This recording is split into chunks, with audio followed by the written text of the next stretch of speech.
يثبت الله الذين آمنوا بالقول الثابت في الحياة الدنيا وفي الآخرة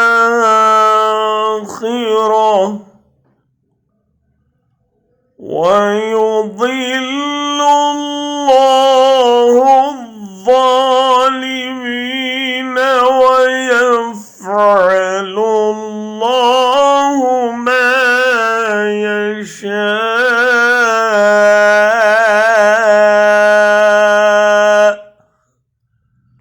अल्लाह साबित रखता है ईमान वालों को हक बात पर दुनिया की ज़िंदगी में और आखिरत में, और अल्लाह ज़ालिमों को गुमराह करता है और अल्लाह जो चाहे करे।